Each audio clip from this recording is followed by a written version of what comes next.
Europe আমেরিকার দামি ফুল lilium এখন চাষ হচ্ছে দেশের মাটিতে। বাগেরহাটে প্রথমবারের মতো পরীক্ষামূলকভাবে চাষ হচ্ছে ভিনদেশি এই ফুল। দেখতে অনিন্দ্য সুন্দর লিলিয়াম ফোটায় খুশি চাষি, কৃষি বিভাগ ও স্থানীয়রা। বড় পরিসরে এই ফুল চাষের আগ্রহ দেখাচ্ছেন বিভিন্ন উদ্যোক্তা। নেদারল্যান্ডস, ইউরোপ ও উত্তর আমেরিকা সহ শীত প্রধান দেশগুলোতেই মূলত লিলিয়াম ফুলের চাষ হয়ে থাকে।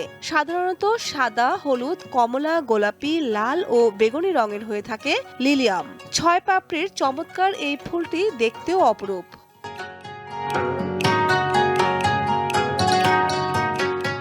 শুধু সৌন্দর্য গুণে অনন্য নয়, এই ফুলের আছে বেশ কিছু ঔষধি গুণও।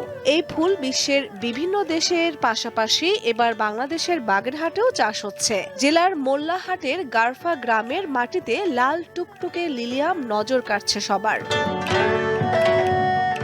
এই গ্রামের কৃষি উদ্যোক্তা ফয়সাল আহমেদ তার পলিনেট হাউসে শখের বশে চাষ করেছেন বিদেশি এই ফুল। 1% জমিতে পরীক্ষামূলকভাবে চাষ করেন তিনি। সাধারণত 2 মাসে ফুল আসার কথা থাকলেও ফয়সালের এই জমিতে মাত্র 34 দিনেই বেশিরভাগ গাছে ফুল এসেছে। প্রতিটি ফুল 250 থেকে 300 টাকা মার্কেটে বিক্রি হচ্ছে। এটা ঢাকার মার্কেটে বিক্রি হয়।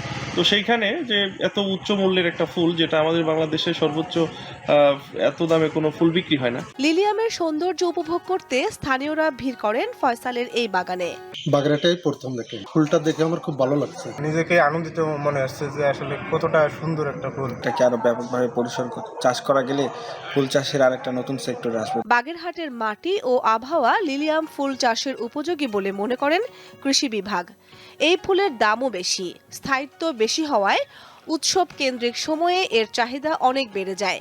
ফলে অল্প সময়ের মধ্যে লিলিয়াম ফুল চাষ করে লাভবান হতে পারেন উদ্যোক্তারা। দীপ্ত, বার্তা কক্ষ।